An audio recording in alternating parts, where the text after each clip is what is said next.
Good afternoon, everyone. And I'd like to apologize for a brief delay in the start of this final panel discussion of this year's Belgrade Open School Conference.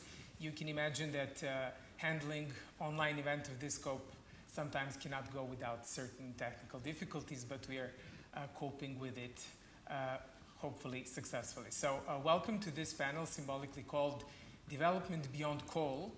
And maybe I'm biased towards my topic, but I truly feel that placing this topic as the final panel makes a lot of sense, because in our discussion now we're going to encompass everything that's being discussed so far in the conference. So the overarching topic was development, and my colleagues, distinguished panelists and participants in the past couple days discussed European integration process as the development process and the opportunity for this region. They discussed economic development and partnership between various sectors. They also discussed how we handle the crisis. And of course, in the previous panel, we discussed employability. Now, we are going to fit all of these topics into our discussion now, and we're going to give it another very important added value, which is sustainability.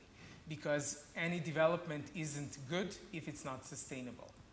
Now, we know that the development of human society as a whole has depended on the way that we produce and consume energy. And depending on fossil fuels heavily has really given an unpredictable and very fast boost to the development of our civilization for the past couple centuries.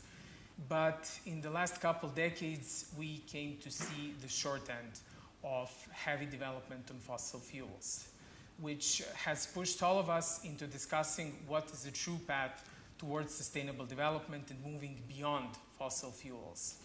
And basically, in order to achieve this, we need to have a transition towards a new way of producing and consuming energy. Transition towards renewables, and this transition is not going to go only in the energy sector, but it's going to be a comprehensive process that's going to affect our economy, that's going to affect our society as a whole. So the transition is the topic of the European integration process, because the transition of this region in the energy sector will happen through the European integration process, through adopting and implementing high EU standards, ambitions, and goals. Then it's going to affect the jobs in the coal industry, which is a very sensitive question, and of course the social image of our entire society. I feel that I could keep talking for a very long time, but could not paint the perfect picture for you. And luckily, as they say, that picture speaks 1,000 words, I guess that video speaks even more. So in order for all of us to understand what we're dealing with, at least in Serbia, we're going to play you now one of the videos that we filmed this summer with the support of Europe Beyond Coal campaign. So let's see, when it comes to development beyond coal, where are we now?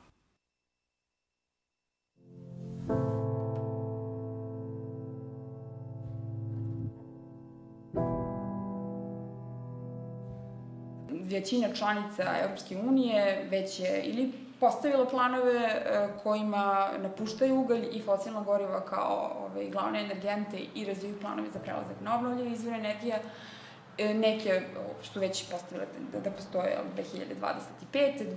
2030. Nemačka, na primjer, će izaći, to je zatvoriti poslednju termoelektranu 2038. Sa druge strane, Srbija gradi nove termoelektrane. Imamo Kostolac koji se sada gradi, u najavi je izgradnje nove termoelektrane Kolubara B, i to su projekti koji će naš energetski sektor vezati za fosilno goriva u narednih najmanje 30-40 godina.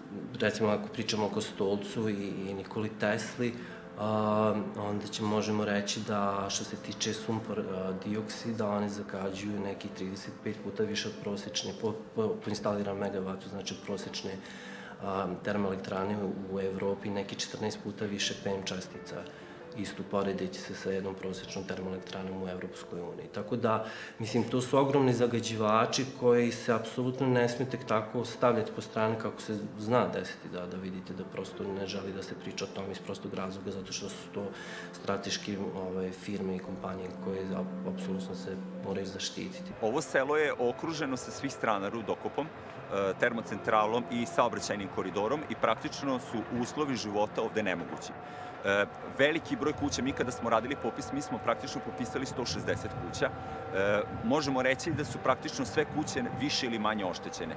Najradikalniji slučajevi to su kuće koje su praktično neuslovne, zato jer ovo selo ono se nalazi između odlagališta i rudokopa i možete da zamislite u tom jednom uprošćenom vidu, možemo da kažemo da celo selo praktično pluta. Moja kuća se nalazi na 400-500 metara od termoelektrane, sa druge strane nalazi se gumara, postrojenje za preradu gume, a sa svih strana okolo nalaze se kopovi.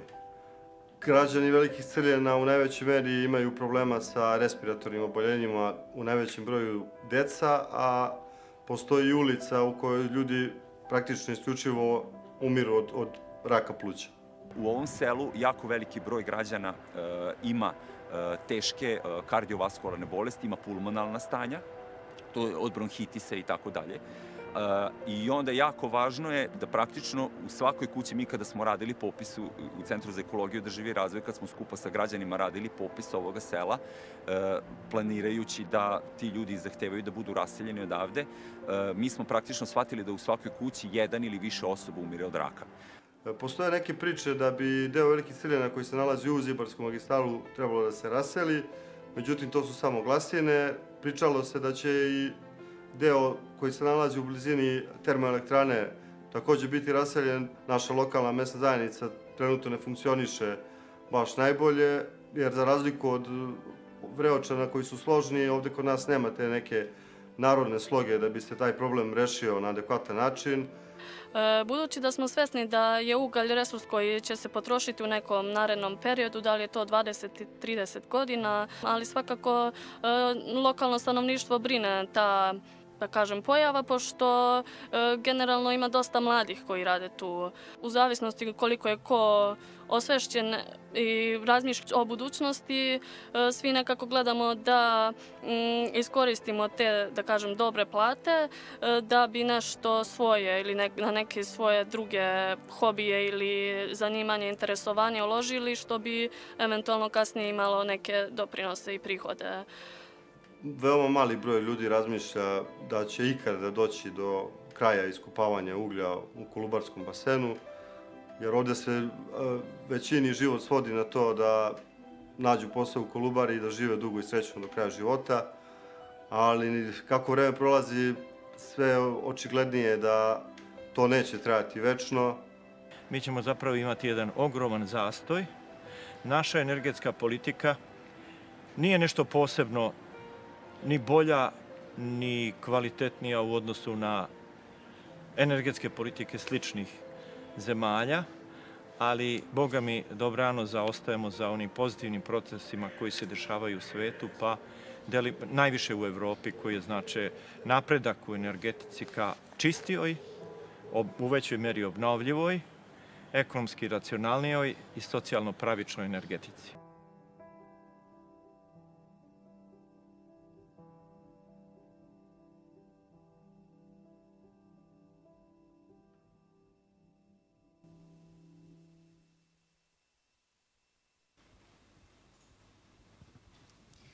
So we have painted this discussion on just energy transition with this gray and heavy colors that you were able to see from the coal pits of Kolubara region, which is the heart of the energy sector of Serbia. You've also seen footages from the village Drmno, where another coal pit and the second biggest thermal power plant in Serbia, Kostolac B, are located, and you've heard the inputs from the people who are engaged in this topic, as well as from the people who actually live there and who are the ones who are experiencing the downside of coal consumption firsthand, and the ones who are the most vulnerable to the topic of energy transition.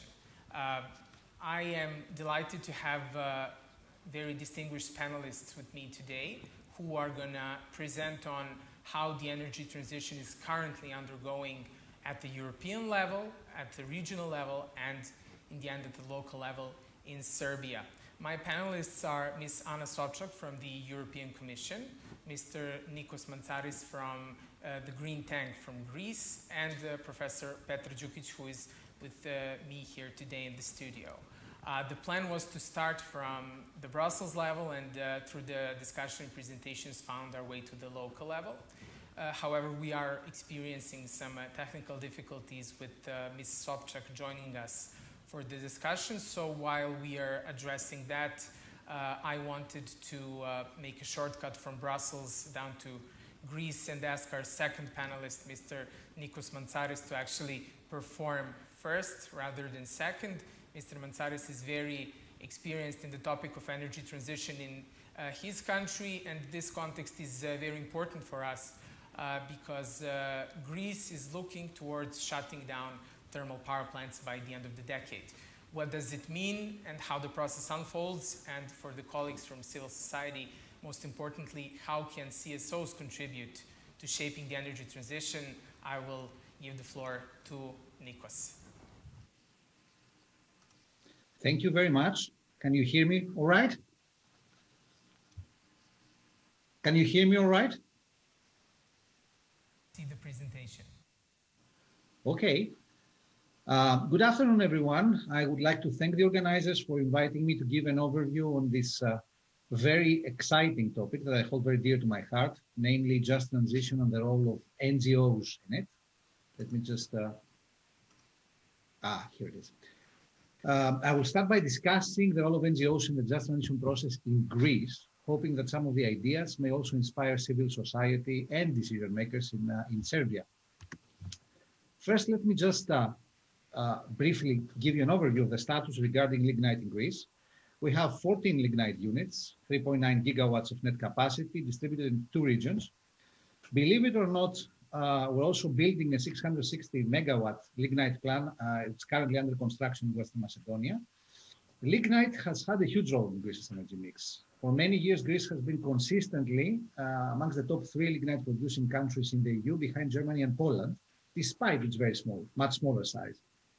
According to the UNFCCC data, lignite was responsible for over 1/3 of the overall national greenhouse gas emissions, and this is the 4th largest such fraction in the European Union. But as you can see in the plot I'm showing you, around 2013, when we entered the 3rd EU ETS phase, lignite production started to drop significantly. And since 2017, late 2017, early 2018, when CO2 prices have started to really escalate, lignite is experiencing one after the other historic lows. We predict that 2020 will close with less than 7 terawatt hours, which is 80% below its levels approximately in the 2000s and early 2010s. Around 2013 was a milestone year for us. Environmental NGOs started seriously looking into the economic aspects of lignite plants. Whereas up to that point, we were highlighting just climate change, public health, and air pollution issues related to lignite combustion. Obviously, a huge milestone was the announcement by the Greek Prime Minister in the UN about the lignite phase out by 2028, the exact same day as today last year. So today is the 1st year anniversary of this historic announcement. Let's just hear it. Our goal is to close all lignite power plants the latest by 2028, despite the fact that we remain a big producer of lignite. So what has been the role of NGOs in these developments, and what kind of work we do as NGOs here in Greece? As I said before, 2013 was a milestone in the sense that we shifted our attention on the economic aspects of lignite. This was the first such report on 2 new lignite plants that were being considered back then. Since then, several other reports followed a similar scope, a similar approach. And this is one of the very last that was published by the Green Tank just weeks before the announcement of phasing out lignite, which showed essentially the economic dead end of the lignite industry in Greece under many different scenarios that we considered. Now, although as NGOs we were vigorously advocating in favor of the lignite phase out for years, we were equally concerned about the future of the people in lignite regions, which have been and still are heavily dependent on lignite mining and burning. To this end, back in 2016, 4 years ago, in collaboration, more than 4 years ago, in collaboration with researchers from a distinguished university in Athens, we published the first quantitative roadmap for the transition of Western Macedonia to the post-lignite area. This is the main lignite region in Greece. The report showed that if investments are made in 12 specific economic activities, which are also sustainable, of course, a significantly higher number of jobs and regional GDP will be generated compared to the ones that will be lost due to the retirement of those lignite plants. This was a pivotal point as it catalyzed the beginning of the just transition debate locally in Western Macedonia, and also was noticed by decision makers in the central political scene. More recently, we published a policy analysis in the current circumstances surrounding just transition in Greece and made policy recommendations based on lessons learned from the 5-year history, essentially, since 2015, both in Greece and abroad.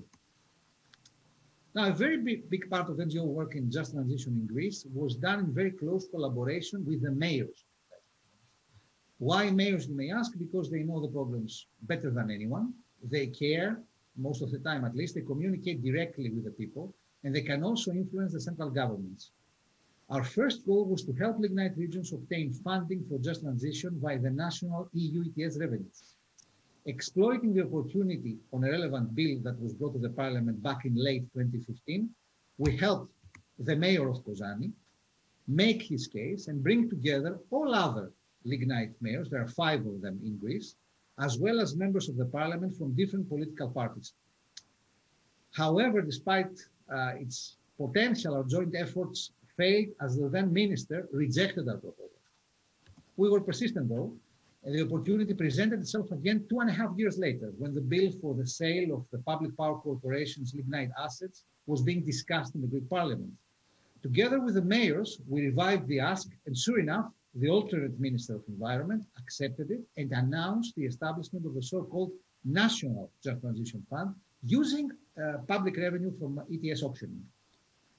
The funding opportunities chosen after the public consultation were fully sustainable, and they were enshrined also in Greece's National Energy and Climate Plan, which was also very significant.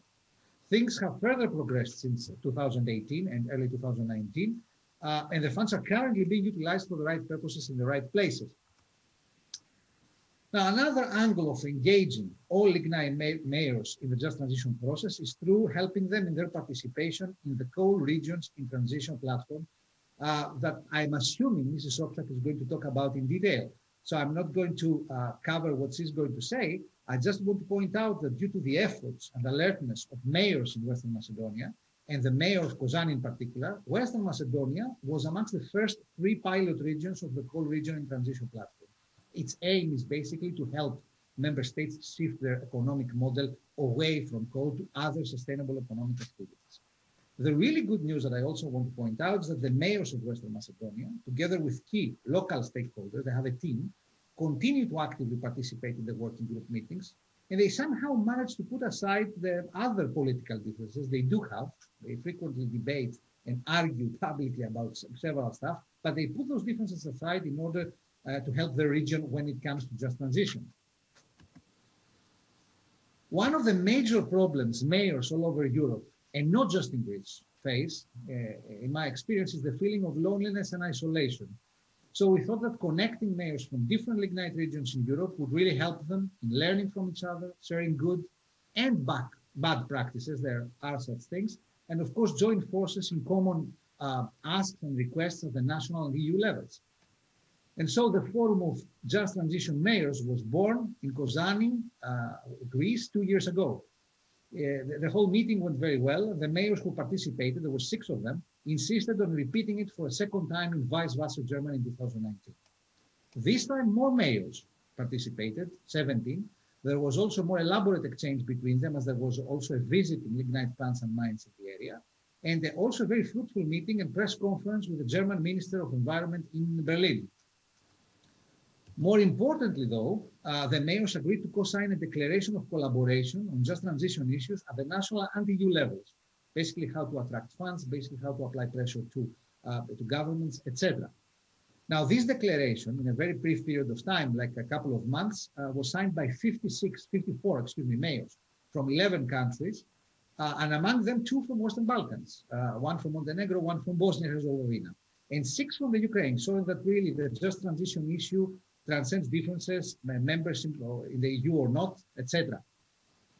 Now, this initiative to form the Forum of Just Transition Mayors and sign the declaration was recognized by the Coal Regions in Transition platform and its leader at the time, Klaus-Dieter Borchardt, back in October 2019, where a special session was held in the plenary of the working group meeting in Brussels. So, in summary, NGOs have engaged and continue to engage in a variety of activities related to just transition. We work a lot with decision makers at the national level, and the key tools we develop and employ is fact-based advocacy, quantitative analysis, very important, policy analysis and policy recommendations. We also work very closely with the mayors of lignite regions for reasons I explained earlier. These are very busy people, especially nowadays in Greece. They're undergoing the delignitization process, which is abrupt and difficult. And we try to keep them engaged and help them exploit big opportunities such as the National Just Transition Fund I mentioned earlier. We also support their participation in the Coal Regions in Transition platform in Brussels and help them network with mayors from other coal regions across Europe, Western Balkans included. So that was it for me, just a brief input. Thank you very much for your attention.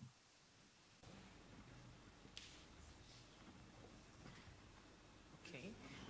Thank you, Nikos, for the first presentation in this panel. I really hope that everyone from Serbia was very attentive, because you've seen that on the map of mayors who committed towards just energy transition, our country is surrounded, and we need to look forward to changing the color on the map so our country and the local decision makers join in on the process. And this is where civil society can play a vital role. You've seen that it's a process of back and forth, but in the end, at least for our colleagues in Greece, they achieved the result, but we all know that once the political commitment is there, that's when the real job starts. Luckily, our panelist from European Commission was able to join us, Ms. Anna Sobczak. So I will invite her now to share her views with us on just energy transition, on how it's handled from the EU level, and we'll see her presentation now. Anna, many thanks, and we're very happy to have you in spite of these difficulties before. Now we're good to go. Dobar dan, pozdrav z Bruksela, stolica Europejskiej Unii. I hope you can hear me well. Well, and we can understand very good Serbian from you. Thank you very much. I'm very happy that I'm able to present you our just energy transition and our EU initiative for coal regions in transition, especially in the context of EU Green Deal and just and green energy transition. I'm working at the European Commission, Directorate-General for Energy, dealing specifically coordinating policies in relations to the coal regions in transition. My presentation will be set up in 3 parts. One is a political background, policy background with a key documents, and presenting you where we are going with just and fair transition in dialogue with all the stakeholders, leaving no one behind. The second part will be also in relations to the recovery. And then I will go specifically on our initiative for coal regions in transition. And if time permits, I hope also to share with you some of the good practices. And I also have some surprises for you as well. So please stay tuned with me. So the next slide is our overall EU policy context. So according to the study carried out by Joint Research Center, we can see that the clean energy transition is a source of wide range of opportunities for the European Union. And specifically, the switch from fossil fuels from coal towards renewable sources can create 1 million jobs in clean energy sector across EU. It is a scientific fact which was done by our colleagues at Joint Research Center, scientists. So it's a very important aspect with what I would like to start with, because usually the biggest challenge which is indicated by many of the stakeholders, partners that we talk at the local, regional, national level, particularly trade unions, is the job loss. So here I would like to reassure you that this switch towards the clean energy transition can create 1 million new jobs. Of course, having said that, it's important to say that also some sectors, regions, and communities who are particularly heavily reliant on fossil fuel-based economy will be more affected than others by this switch. And we already know that there are over 200,000 jobs in the coal, peat, and oil shale sectors across the EU.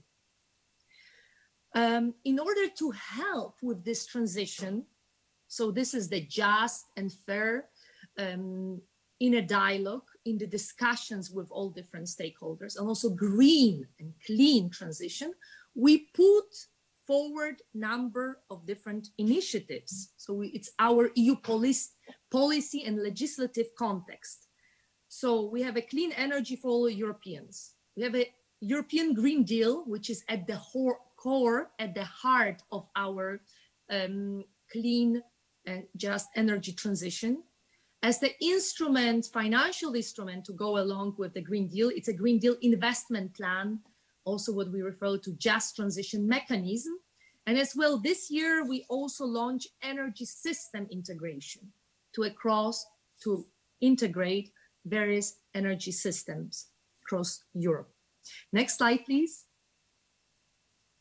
And here I would like to start with the quote by our president.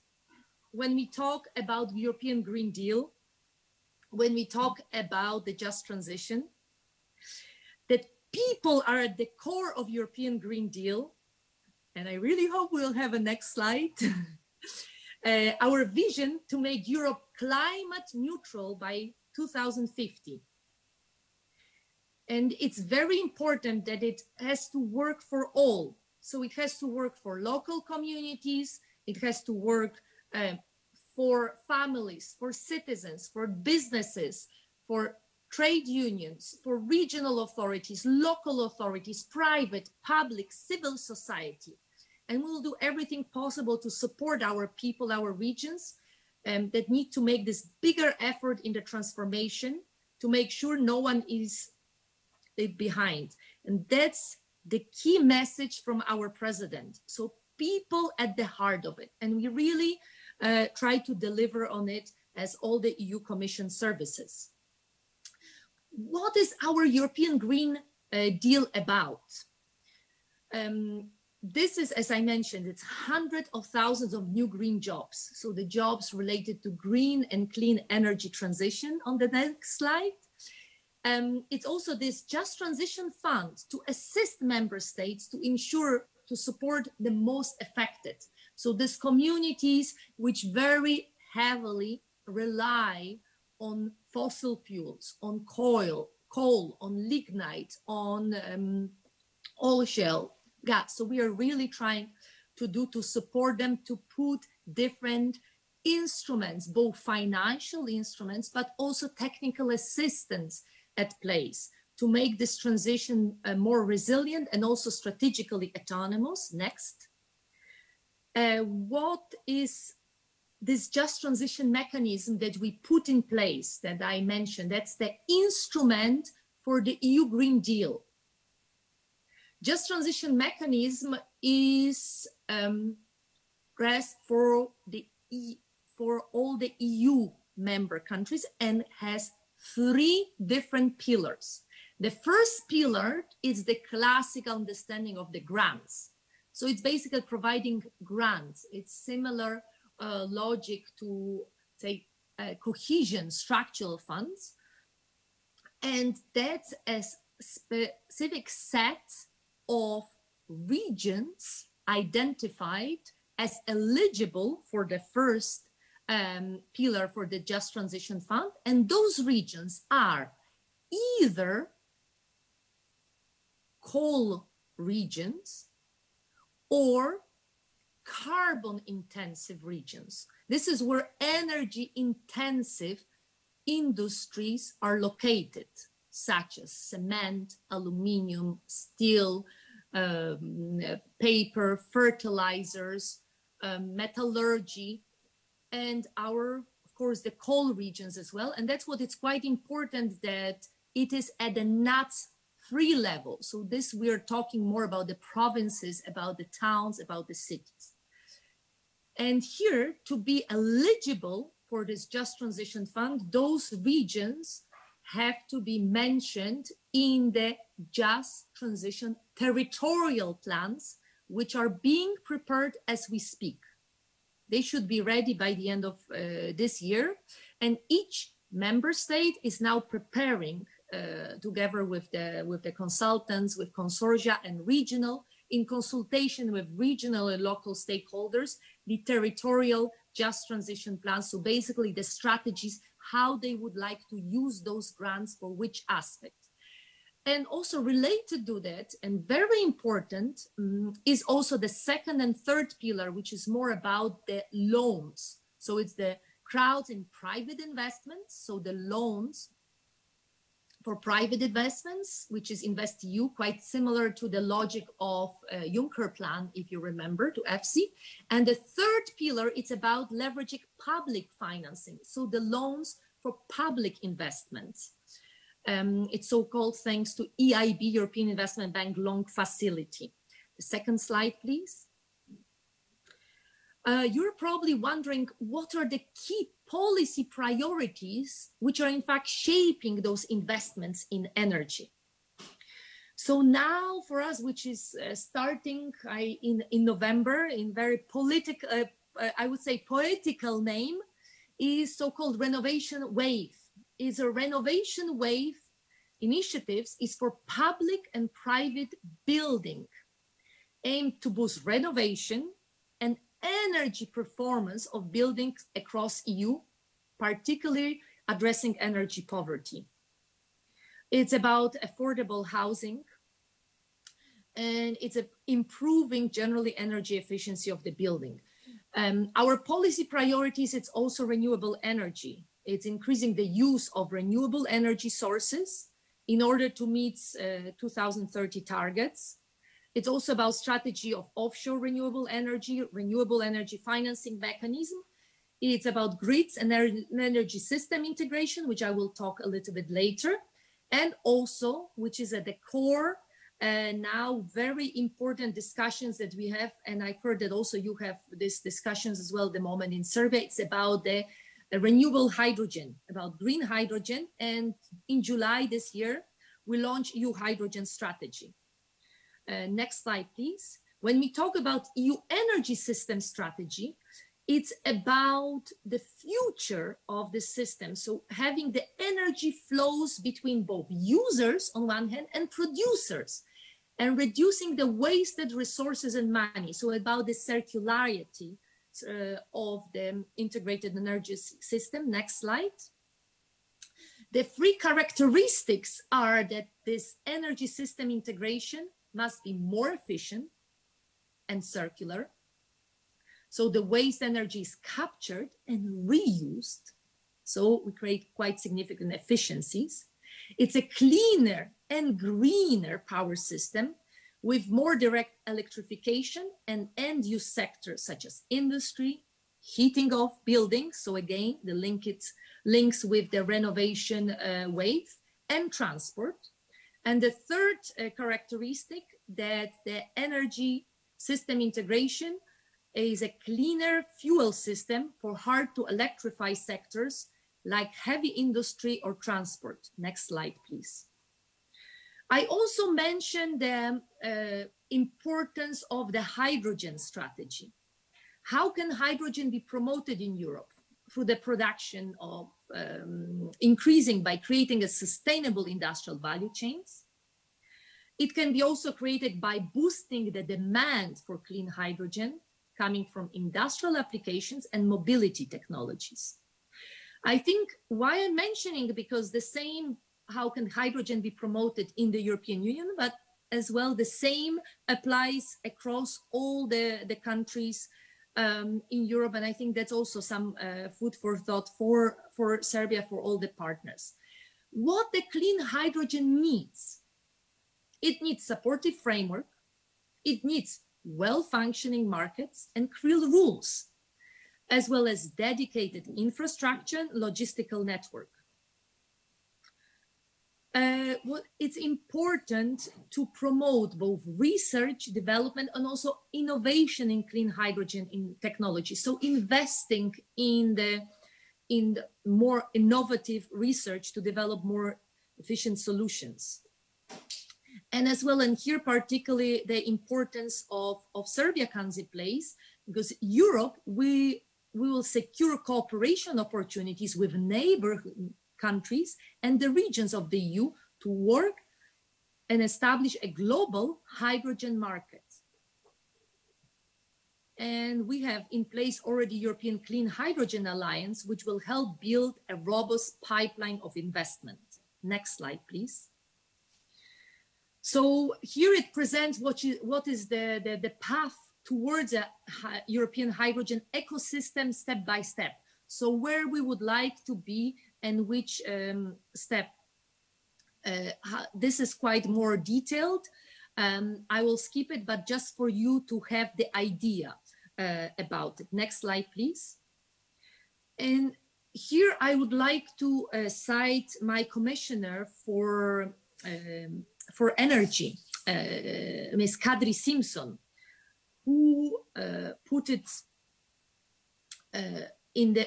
in the words the importance of the rapid investment in the green energy transition, which is both good for our short-term recovery, but also for the long-term growth, because it creates, on one hand, more sustainable, but also resilient societies, which are resilient to the crisis. And once again, it's linking it that the European Green Deal will be at the heart of our European recovery plan. And its encouragement all the governments to design stimulus packages that look forward and investing in energy efficiency, renewables, clean hydrogen, green infrastructure, which should benefit for all economically, environmentally, and socially. So all the aspects that I mentioned. And now I will move to the now recovery package. Next slide, please. So, as you know, now we discuss the recovery plan for Europe.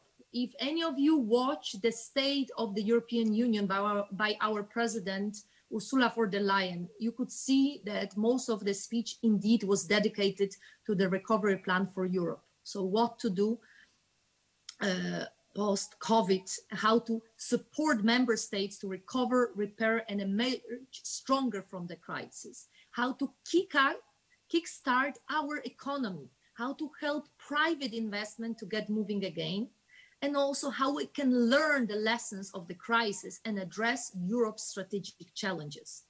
So we have the classic now, the budget, long-term budget, which for us is 7 years, but also for the first time in history, we also put forward the budget for next 3 years called Next Generation EU, which is specifically dedicated for recovery plan for Europe. Next slide, please.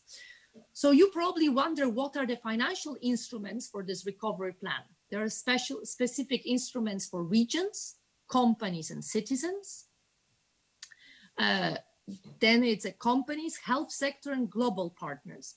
Why I'm mentioning here? Because at the heart, again, at the core of recovery plan is both green, which transition, which in other words means clean also energy transition, but also digital transition, which is very important to us. And also this digital transition is very closely related to advanced technology. So again, we have this important aspect of also the smart and again, integrated system. So energy transition is at the core as well of the recovery plan. Next slide, please.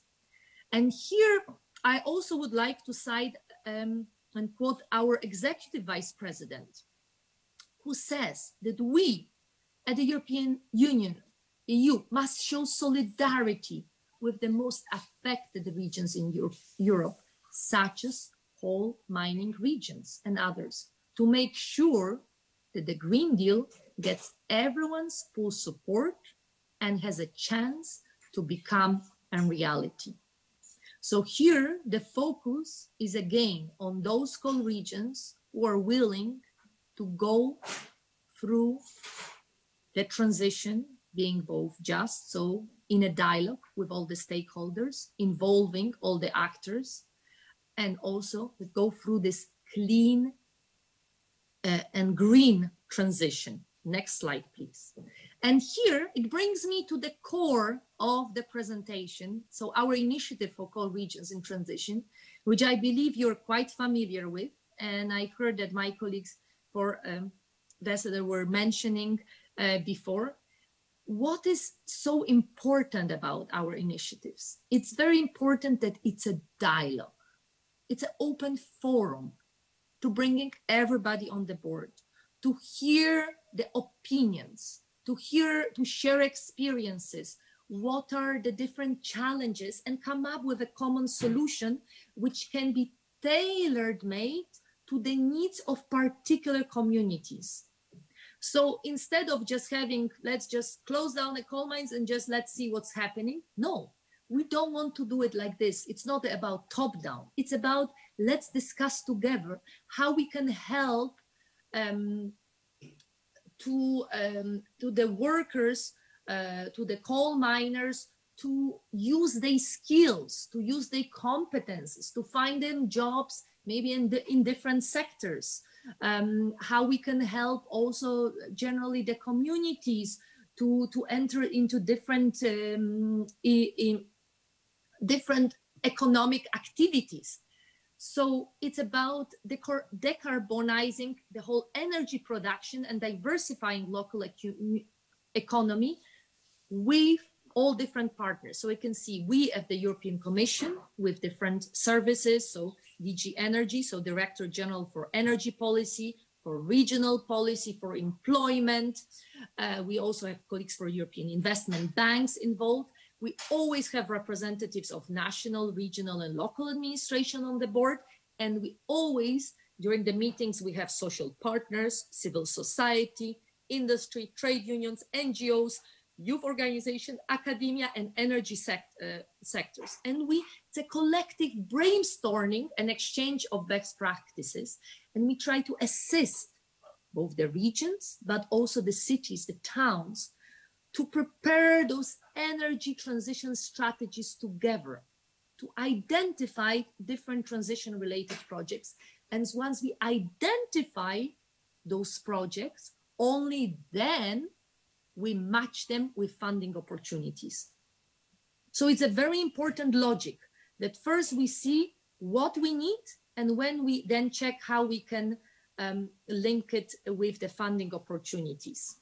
Next slide, please, shows you the map that our initiative covers now 14 EU member states, including also recently joined Estonia with EPIT, with the oil shale, Finland with peat, and also with Ireland.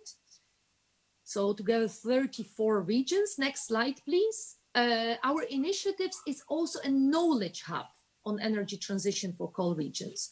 So what is very important here, if you would like to see how to prepare different transition strategy, how to repurpose the land, rehabilitate the land after the coal mine was closed, what to do with the skills development, how to govern the transition involving all different stakeholders. We prepare a special toolkits, reports for you.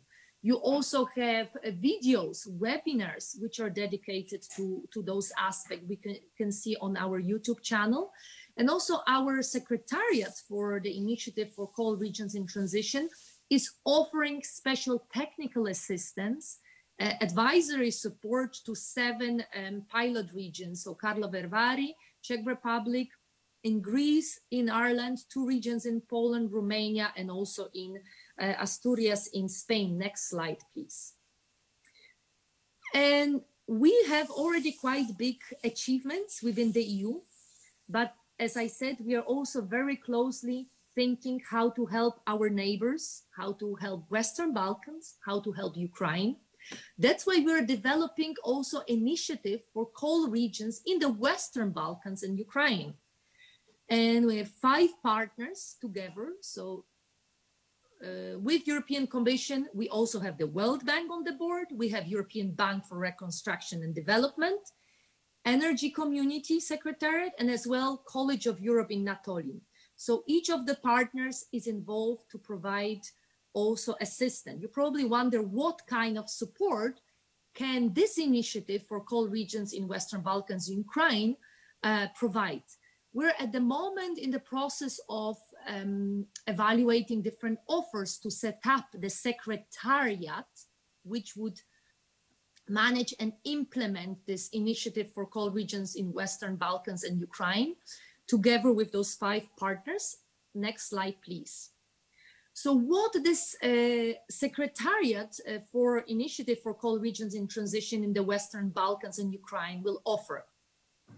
It will be an open platform for a region-wide, multi-stakeholder dialogue and sharing experience, knowledge, and best practice on transition-related issues in the Western Balkans, all the countries, and Ukraine, and all the coal regions as well. So it's similar to what we have already at the EU level.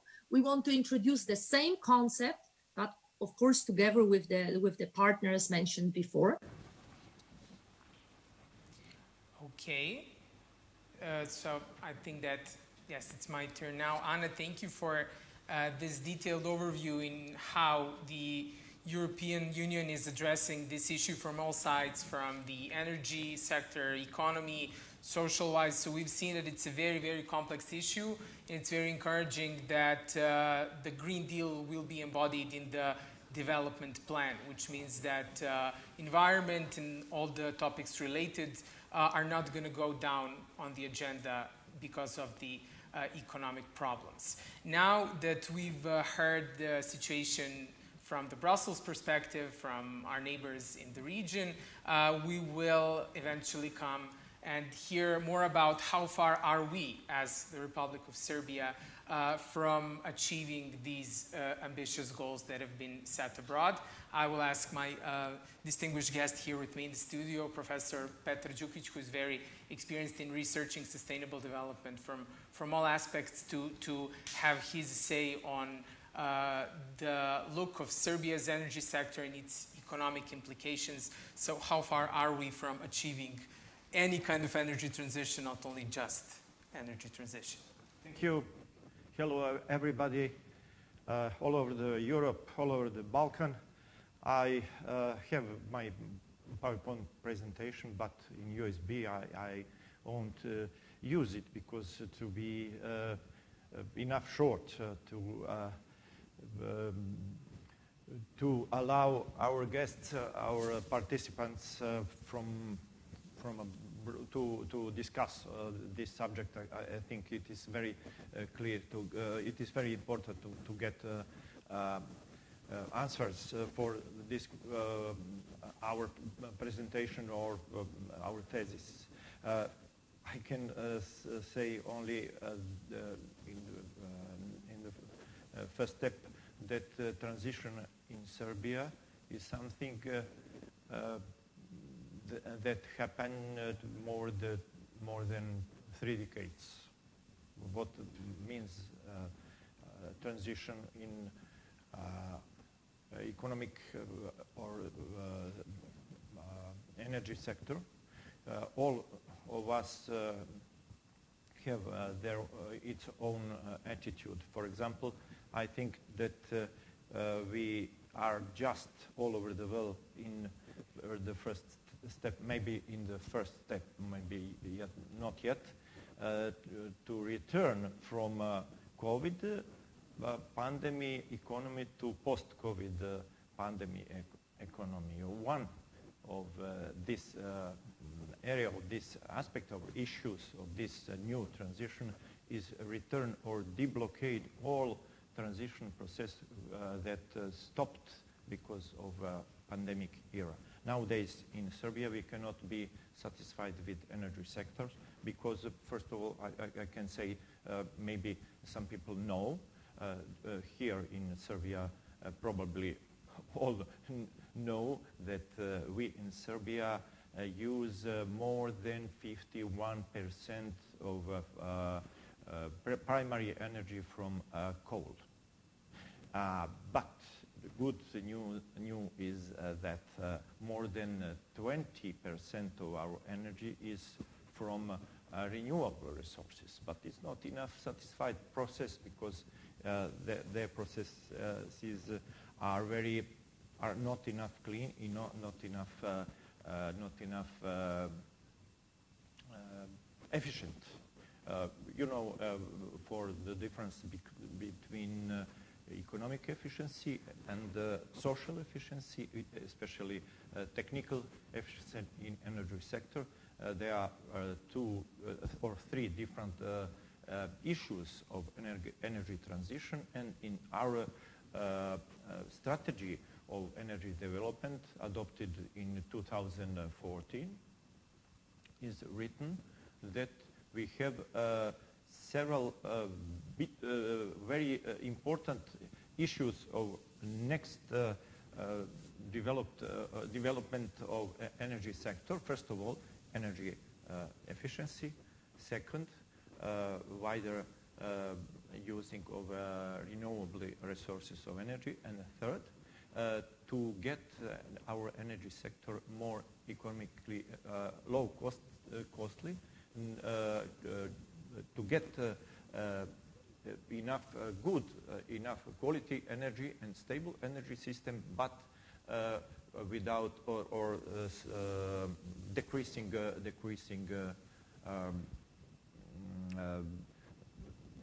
processes of destroying of nature, especially depletion of our natural resources and so on. So we have nowadays a very difficult task. Continuing of all transition process in energy sector, some of them started. Transition is something you cannot stop, but the transition process, there are, I think, two kinds of this process. Some of them are something happen continually and spontaneously because of technology changes and because of market economy. But the other kind of organized transition processes, institutional processes, I'm afraid a little stopped because of our big economic crisis. Through 3 years waves, or in a 3-year recession, 2009, 2012, 2014, because big floods, and after that crisis of our public finance, and after that we are just in the beginning yet, in this sense. What to do nowadays? I think that a big temptation for our continuing or our transition process could be battle or bit in so many different and unreal expectations. What means expectations? Some people know that our citizen expect to get less cost, wider benefit from the process to satisfy the long term, and some of them are not social costs. It is the radical. It is the normal economic sense or economic attitude. But how about companies? Companies expect to continue process with protect their special position. For example, it's well known that the economic sector, especially electricity system in Serbia, is something as we can name as state within state. For example, finally, how about workers? How about employees? Their expectations are very specific. They are afraid to lose much of their benefits, of their money or non-money or benefits from their specific jobs, and they expect some people expect from privatization chance to develop a big and a very successful business success in short time. Finally, employees try to protect their not only their workplaces, but the privilege of their association, the special position of their unions, for example. I can say that it's a very difficult process, but it's a process who need just in this moment start of new dialogue, new complete, not social dialogue. It is dialogue between the people, ordinary people, local community, students, young people, elderly people, pensioners, employed, management of companies, media, experts, not only on local level, but on on national level about basic principle of our just social transition, because justice is very disputable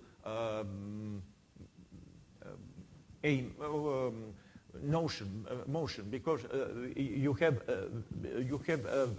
different kind of justice.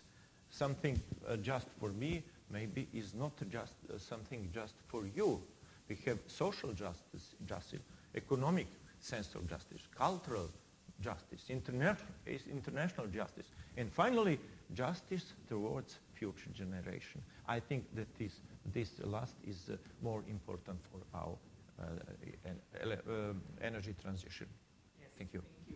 Professor, from what we could hear is that this really has to be a comprehensive process. It has to be dialogue on all levels, a dialogue at the local level of local communities, a dialogue at the national level, and a dialogue from our side towards our partners in the region and at the EU. We could hear from the presentation of Ms. Sobczak just how many different sectors of the European Union were involved in designing and implementing these ambitious plans. So what we can only hope for, as Professor said, after several waves of economic recession, to finally sit down at the table, recognize this as a challenge for us, as an issue, and try to talk about it. This is what we are trying to do today.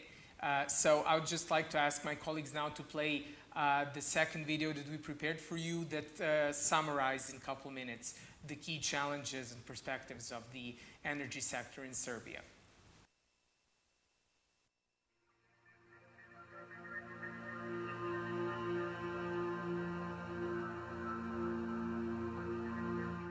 Pa u strateškom okviru Srbija ne vidi još uvek energetsku transformaciju, energetsku tranziciju na način na koji je to uobičajeno u Evropskoj uniji. Naša važeća strategija pokriva period od 2025. godine sa projekcijama do 2030. i manje više predviđa nastavak uobičajenog poslovanja u energetskom sektoru uz nešto pojačano učešće obnovljivih izvora energije. Ali u toj strategiji važećoj nema osnova za neku masovniju tranziciju kada energetski sektor u pitanju. To tvrdnja da mi imamo ugalj i to je to, mi nemamo ništa drugo, je duboko pogrešna.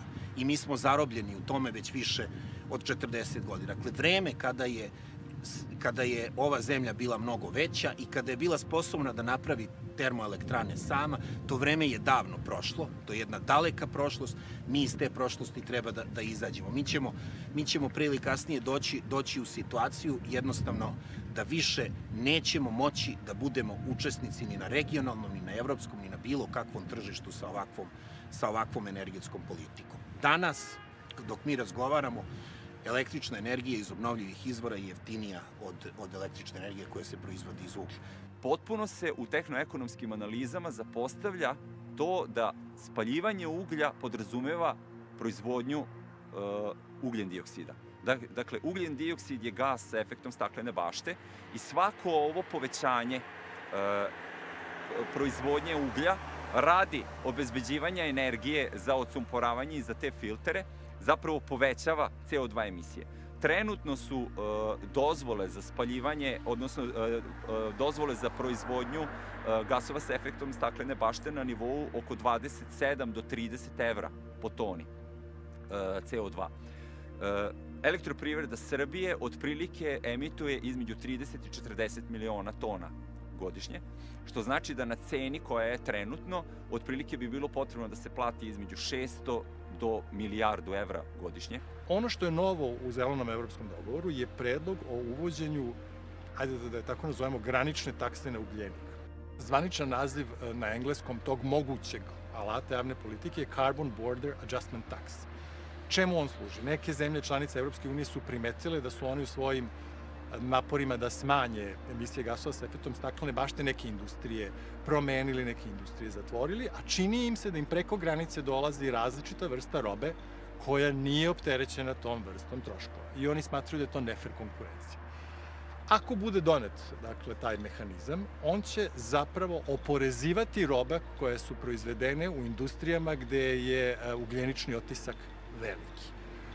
Tako da praktično i sa ekonomske strane, sa finansijske strane, sa ekološke strane i sa socijalne strane nije moguće obezbediti održivost, odnosno nije moguće obezbediti čist ugalj, finansijski dostupan, finansijski prihvatljiv, a koji neće opteretiti nacionalni budžet do te mere da praktično možemo da kažemo da će Srbija da bankrotira upravo zbog izgradnje novih termocentrala koje se planiraju ovde, Kostolac B3 i koje se planiraju u Lazarevačkom kraju, odnosno Kolubara B. Ja bih rekao da je Republika Srbija svoju političku volju manifestovala vrlo konkretno. Potpisivanje sporazuma o energetskoj zajednici, potpisivanje sporazuma o stabilizaciji i pridruživanju sa Evropskom unijom i potpisivanjem Pariskog sporazuma. Dakle, Republika Srbija je svoju političku volju da bude učesnik u procesu borbe protiv klimatskih promjena i energetskoj tranziciji ka zapravo dekarbonizaciji, odnosno odustajanju od proizvodnje energije iz fosilnih goriva, ona je vrlo direktno i jasno formalno manifestovala svoju političku volju potpisivanja tih sporazuma koji su međunarodni sporazumi ratifikovani u Narodnoj skupštini Republike Srbije.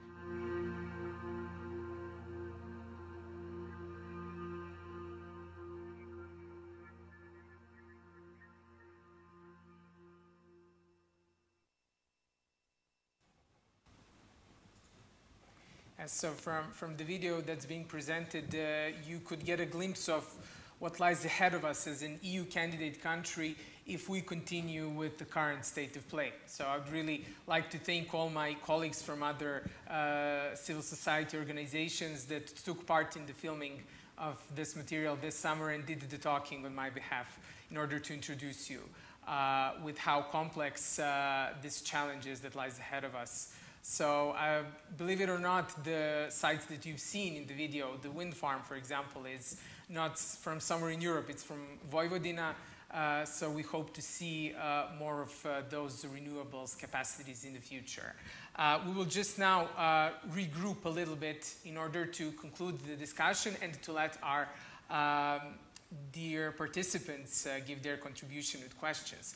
I'd just like to ask three of my panelists to give brief answers, a couple minutes only, on the question of what comes next when it comes to the just transition process. So for Ms. Sobczak, it would be what comes next for the EU and what is the biggest challenge. For Mr. Mantzaris, the question is about the contribution that CSOs will give not only at the national but at the European level, because we know that the transition is a live process that CSOs are addressing at all levels right now. And for Professor Đukić, what should come first for us beside the dialogue, and how should we move on in order to improve our energy, environmental and social image a little bit? So we'll lead with Ms. Sobczak first.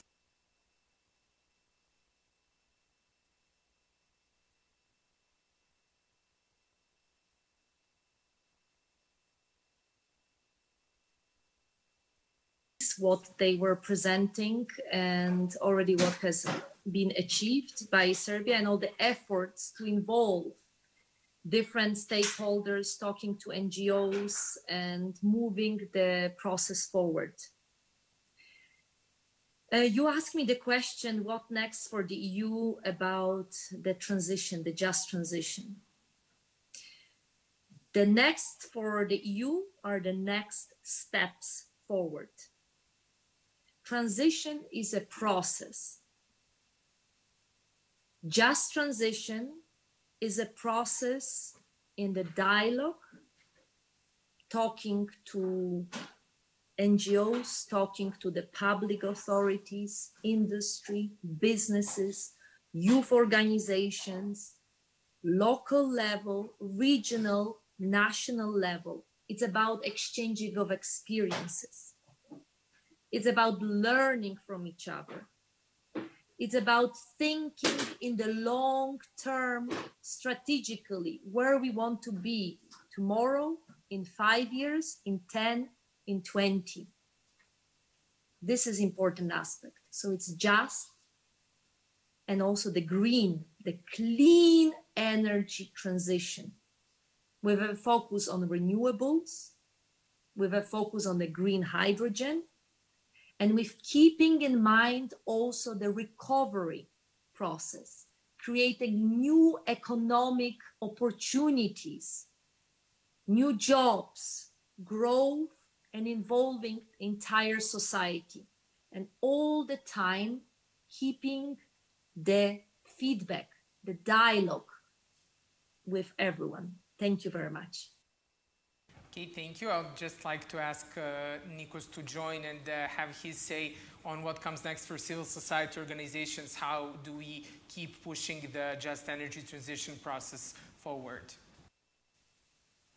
Thank you. Thank you so much. I talked before a little bit about the role of NGOs in the just transition process in Greece. In this short presentation, I will briefly touch upon the role at the EU level. First of all, we have very strong presence in the working group meetings of the Coal Regions in Transition platform, which takes place in Brussels, and we have that since the inception of the Coal Regions Transition platform. This does not only include participation in the sessions and relevant discussions, but also we give presentations. Several members of NGOs have given presentations in these meetings. Now, in an effort to contribute to the overall mission of the platform, we often publish guidelines and analyses, such as, for example, the 7 golden rules for just transition. We have so far sent several letters to the European Commission and the leadership of the platform on a variety of issues. The key topics we advocate for include transparency, the application of the partnership principle in the selection of suitable projects, as well as the overall development and implementation of the just transition plans, the exclusion of fossil fuel projects with an emphasis on clean coal projects, and the linkage between coal phase-out commitments and just transition funding. We also have established regular meetings with the leader of the Coal Regions Transition Platform, Klaus-Dieter Borchardt, until his recent retirement. And in July, we had our first meeting with Mrs. Sobczak. Now, these meetings have so far been, according to both sides actually, mutually beneficial, despite the fact that we obviously do not agree on everything. We hope that we will be able to deepen and strengthen this collaboration as the coal regions start to actually implement the just transition plans and transform their economies. But just a little bit of history, the first involvement of NGOs in the just transition process for coal regions came back in 2015 at the beginning of the reform of the EU ETS directive, a very important directive, obviously. Among many other things, the original proposal by the European Commission for the reform of this flagship directive for EU's climate policy contained a new provision which essentially offered member states the possibility of using their own revenue from ETS auctioning in order to support workers in the coal industry. And you see the exact statement in this file on top. Now, we as NGOs thought that if member states had to choose between just transition and the use of their own ETS revenue for other purposes, variety purposes, just transition would simply lose. So we raised the bar, so to speak, and we proposed an amendment which would establish a discrete just transition fund that is really new money and not their own for member states to implement just transition. Interestingly, co-advocates with us in this ask was the European Trade Union Confederation and other trade unions. Now, the European Parliament enthusiastically supported this amendment, both in the committees and in the plenary, so we're briefly very happy about the prospects of financing just transition through the EU ETS. However, this key amendment was rejected during the trilogue negotiations, and so the file was finalized without the establishment of a separate just transition fund. Instead, the three institutions agreed on allowing the use of another fund, the modernization fund, for just transition purposes, and only for 10 member states. Obviously, this was not the same or equally effective as our original proposal, since the modernization fund is primarily used for energy infrastructure. And so we have competition, which will almost always favor energy infrastructure. However, this was really the first new money made available for just transition in the EU, and so the NGOs, together with the trade unions and the European Parliament, helped plant the seed, so to speak, of just transition in the EU. And now we fast forward to today, and another very important EU file was mentioned also by Mrs. Sobczak in her first presentation, the regulation for the Just Transition Fund, which constitutes one of the main pillars of the European Green Deal. Although it was originally presented in January of 2020, the original proposal has been modified twice already. It started with just 7.5 billion euros for the next programming period, 2021-2027 that is. It reached 40 billion for the next, in May, after the announcement of the recovery package by the European Commission, and it re-shrunk to 17.5 billion after the Council meeting in July 2020. So what is the state of play? Besides the European Commission, the other two EU institutions have initial positions on the file. In particular, the Council has agreed partially on the majority of issues, except just three, namely the size of the fund, the extent of mandatory co-financing from cohesion funds, and the way the fund is distributed among member states. In other words, the so-called allocation criteria, how the fund is distributed among member states. Now, the European Parliament voted on the file just last week, adopting positions that have significant differences from the ones by the European Commission and the Council. Preliminary work on the trilogue negotiations between all three EU institutions has already begun, and the final decision is expected by the end of the year. Now, throughout the past 9 months, since the original proposal by the European Commission, we as NGOs have been actively participating in the public debate concerning this very important file, this very important regulation. We advocated in favor of a fossil fuel-free just transition fund. That is a position embraced officially by the European Commission and the Council so far, but not the European Parliament, interestingly. Another major ask of ours is to render the distribution of funds among member states more just. What do I mean by that? Right now, the fund rewards really climate laggards and leaves only a very small portion to member states which have already made ambitious commitments for a coal phase-out and need the funds immediately, pre-2030. We also advocate in favor of amendments which incentivize climate ambition, they exist in the files, and require the commitment of member states to the climate neutrality goal for 2050 to be a prerequisite for accessing the fund. They are not right now in the regulation, this kind of prerequisites. Now, NGOs also work very closely with local communities in a variety of ways. First of all, we help them in developing quantitative and specific just transition plans for the regions. The just transition plan that I talked about in my previous presentation for the region of Western Macedonia was used in some cases as a blueprint for similar plans in other regions in several countries, such as Bulgaria, Romania, Poland, North Macedonia, etc. Not the entire countries, but specific regions. Now, we're also helping local communities in forming renewables energy communities and more generally help them benefit from the switch from coal to renewables. Another aspect of our work is empowering local communities through bringing them together with key local stakeholders from other core regions, and touched upon that in my previous presentation. But we also try to strengthen their voice in Brussels through advocacy trips. A big part of this is through funding by the German Ministry of Environment, the so-called OIKI program. Last but not least, our work involves a lot of awareness raising and knowledge sharing on just transition topics using several websites, social media, and regular media work.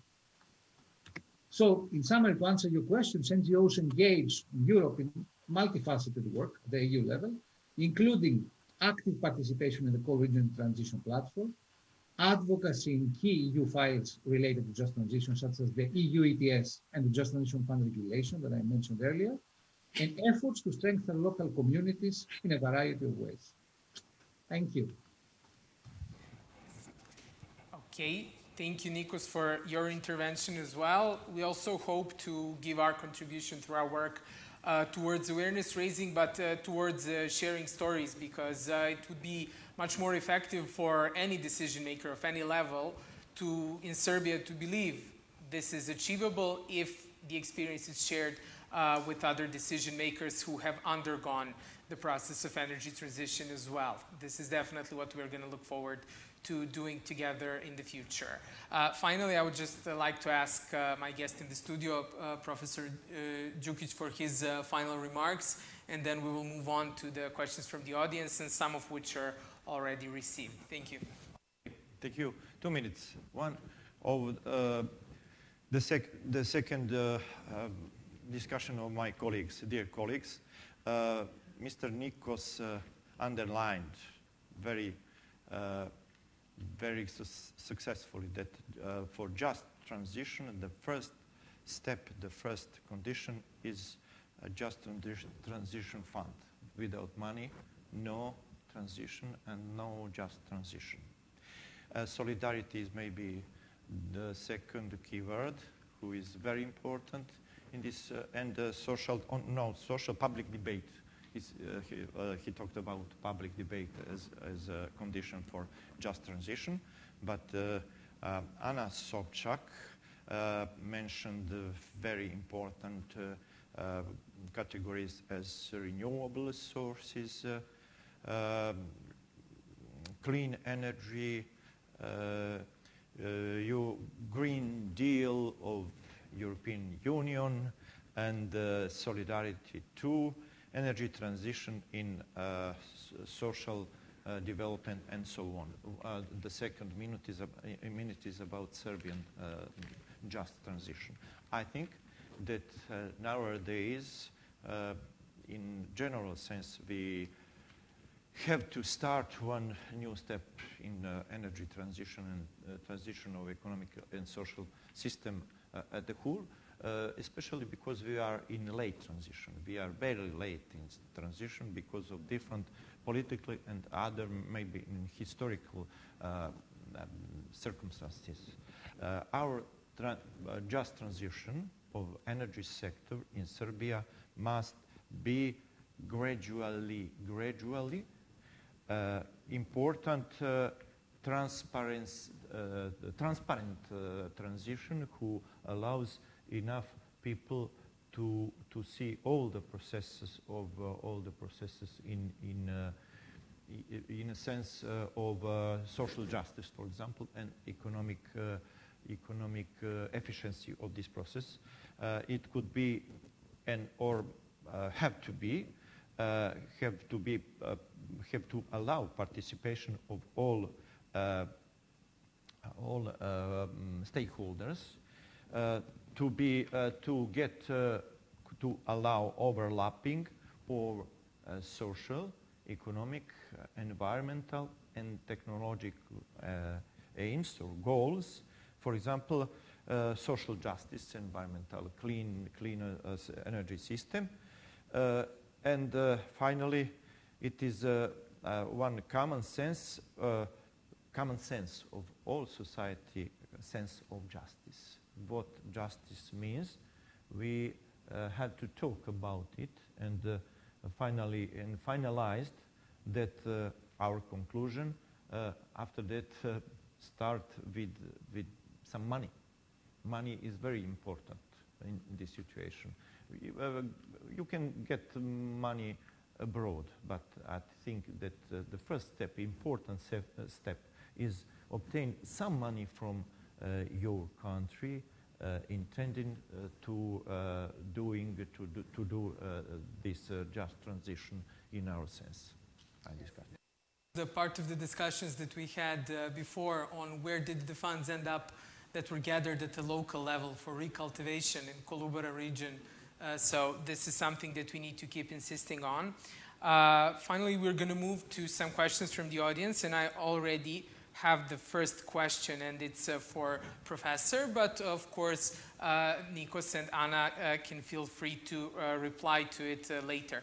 So the first question is that we are aware that technically the transition can be carried out, but one of the costs will be, of course, jobs, particularly at the local level. So how can we, in practice, make peace between the right to clean environment and right of people to have a decent job?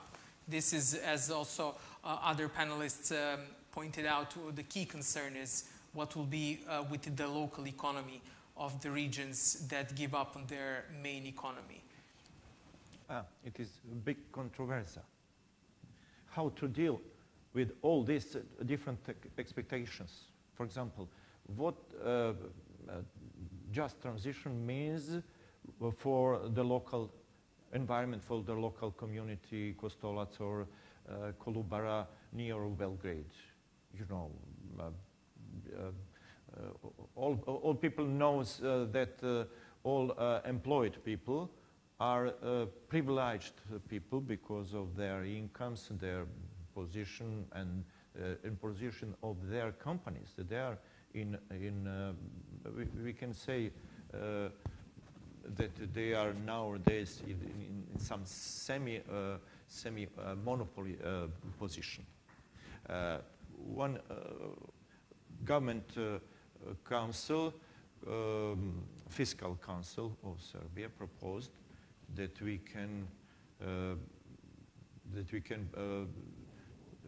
do something in energy sector. Firstly, by cutting of number of employed people 10%, increasing of electrical power, the price of electric power of 10%, and increase of investment in this sector of about 4.7 billion euros in next 5 years. It could be maybe only the first step, but it's very discutable is if we can apply all these three measures the same. But I think previously we can taste it this program or another different programs for energy experts and trade unions and civil sector taste all these theses in a local level firstly as probably in some case study. Yes, I understand. Thank you. I'd like to ask Nikos to give his contribution now on this perspective, because I can imagine that during these meetings that are taking part in Western Macedonia, when you come and talk with the local decision makers and you mentioned something that means reshaping the entire local economy, it sounds pretty dreadful at first. So how do we go about this? Well, to address your question directly, you can reconcile the challenge. It's a huge challenge, first of all.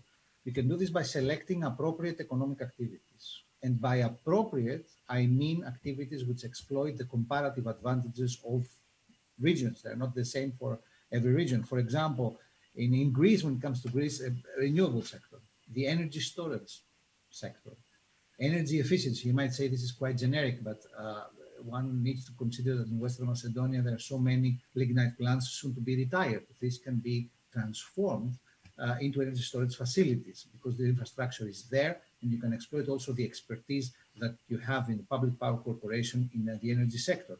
Energy efficiency also sounds generic. It's really not. If one looks at the situation with buildings in Western Macedonia, it's really horrible compared to the rest of Greece. So this is bad on one hand, but on the other hand, this means that we have a huge potential of developing energy efficiency solutions, which would give in turn jobs and generate locally added value. There's also the industrial heritage, a concept that is seriously being discussed in Greece. When it comes to Western Macedonia, we also have the agricultural production of specialized products, for example, aromatic plants or saffron, which is for which Kozani and Florina are famous for. So these are some kinds of ideas. If you put money and invest in these activities, then you can generate jobs which could substitute the jobs that would be lost from the shutting down of lignite plants and give a new life to the local economy. Thank you. Yes. Okay, thank you, Nikos. And just finally, I would like to ask Anna for her contribution on how can we address this, maybe some kind of programs or support for people to obtain new skills to find different jobs. So how do we go about losing jobs from the energy sector in these coal-reliant regions? This is a very important issue. And as I started my presentation, people are at the heart of the just transition.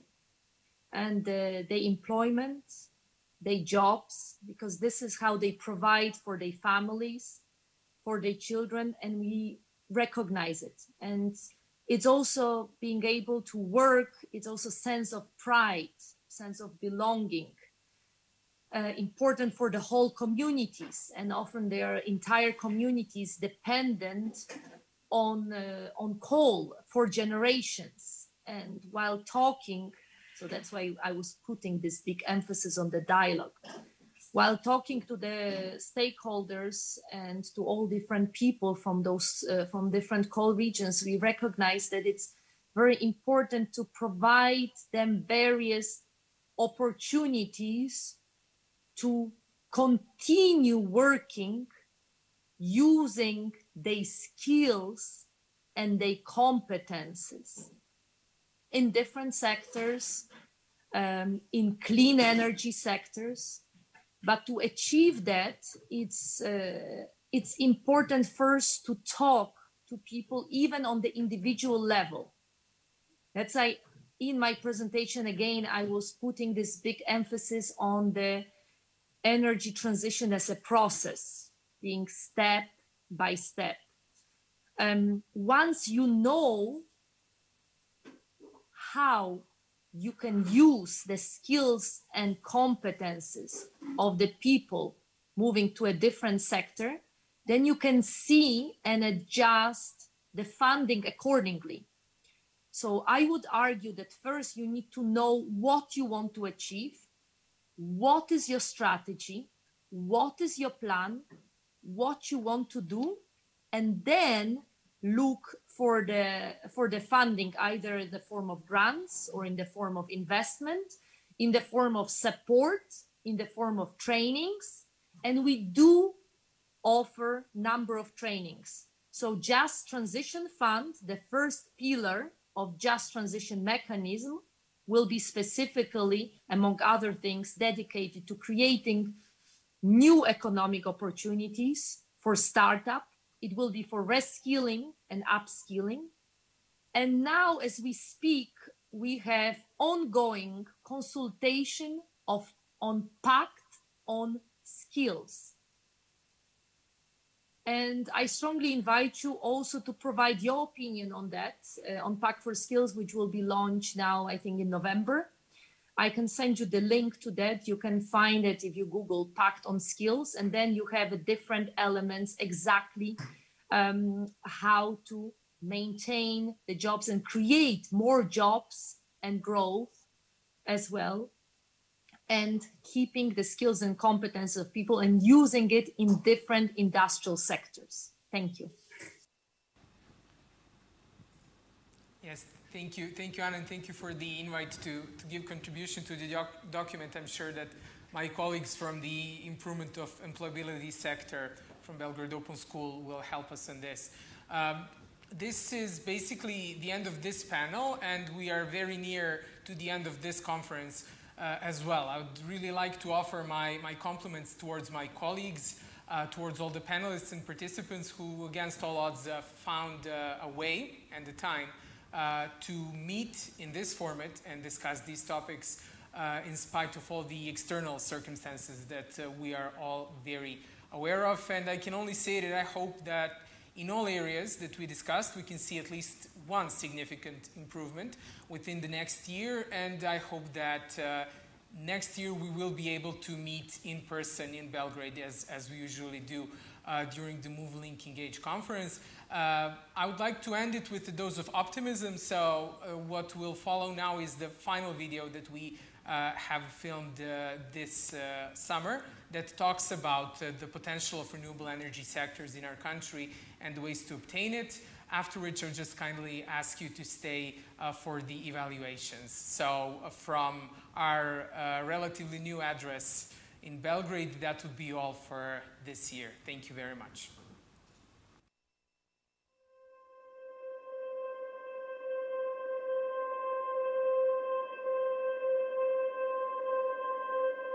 Ako Evropa, ako svet ide u jednom smeru, ne možete vidjeti u drugom smeru. Znači, praktično, odneće vas struje. E sad, bolje da vas struja, kako kažem, kontrolisano nosi, nego da vas nosi nekontrolisano. Bolje da vi učestvujete u tim projektima i bolje da projekte prilagođavate sebi i svojim potrebama na način kako to najviše odgovara situaciju u kojoj se nalazimo, nego da dođete u situaciju da neko lupa packe, pa vam uvodi takse, pa imate dodatne neke, pa vam uvodi dodatne carine zato što proizvodite proizvode iz energije koja nije ekološka. Evropa će sve elektrane na ugalj da pogasi 2030. godine, Evropska unija. Mi moramo do 2040. najdalje sve pogasiti iza nas. Mada sad se ne pominje to odlaganje. Zašto? Prelazi se na nultu emisiju CO2 do 2050. godine. Šta znači? Vi možete da emitujete, ali morate da toliko zasadite drveća, morate da popravite vašu ekološku sliku i da napravite, dakle, sistem u kome nema neto emisije ugljen dioksida. Ono što mi danas imamo od obnovljivih izvora energije je u principu zasluga prošlosti. Neke od tih stvari bismo vjerojatno želeli da zadržimo. To je proizvodnja električne energije u velikim hidroelektranama. Učešće hidroenergije u proizvodnji električne energije u Republici Srbije je značajno. Ono varira naravno godine od godine u zavisnosti od toga koliko vode ima, ali recimo da kažemo grubo, da kažemo da to je 1/3 i to je veoma značajno učešće u pogledu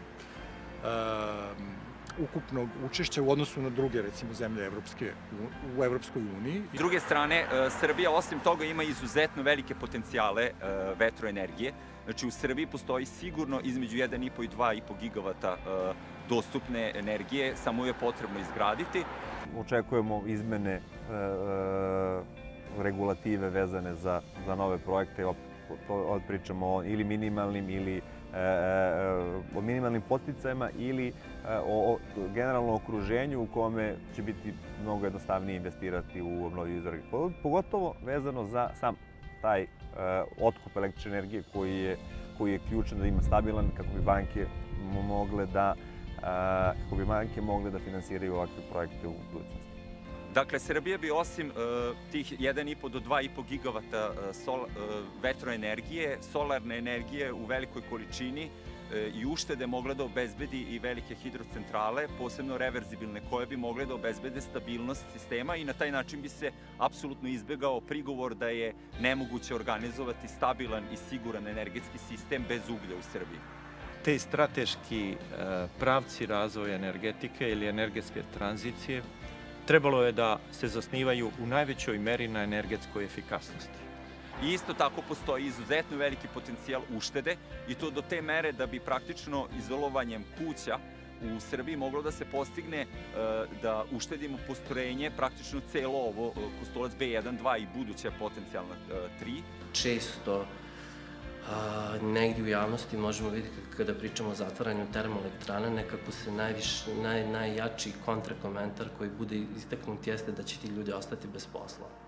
Upravo u pravednoj energetskoj tranziciji se misli itekako na ljude koji rade u energetskom sektoru, koji rade znači i na kopovima i termoelektranama i naravno da se brine i o njima. Međutim, kad pogledate i taj segment, moramo pričati o zdravlju, moramo pričati o životima tih ljudi. Naravno, ako odete u same izveštaje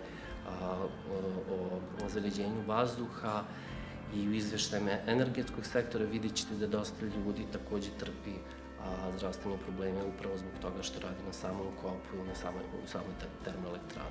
Obeležje te transformacije, energetske tranzicije, koliko je to transformacija u proizvodnji, odnosno u izvorima za proizvodnju energije, toliko je to transformacija u načinu mišljenja i načinu donošenja odluka. Pogledajte Nemačku. U Nemačkoj je oko 50%, možda čak i više, ukupnih resursa za proizvodnju obnovljive izvore u vlasništvu građana, energetskih zadruga, malih preduzeća. Energetska zadruga je jedna kolektivna akcija. Znači, vi animirate jednu grupu ljudi, ili veću ili manju, grupu ljudi, koja zajednički svoje znanje, svoj novac i tako dalje uloži u primjera radi snabdevanje biomasom, recimo toplane, u instalacije fotonaponskih kolektora, u neke sisteme, nove tehnologije, toplotnu pumpu i tako dalje, veće snage koje će da grad koristi. I budućnost je definitivno u uklapanju tih izvora energije, pre svega u elektroenergetski sistem.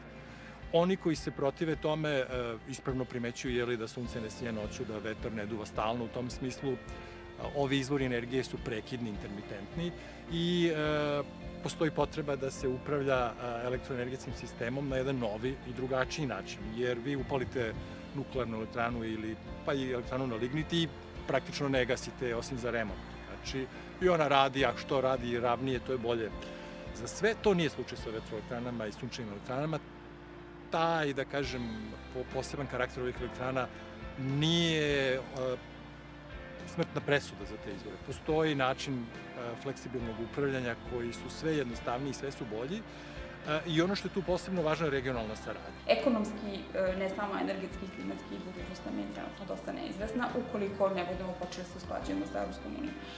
Možemo naravno doneti neke druge prioritete pa preusmeriti svoje spoljno-trgovinske odnose i ekonomske ka nekim drugim, da kažemo, akterima na međunarodnom nivou, ali sada stvari izgledaju tako.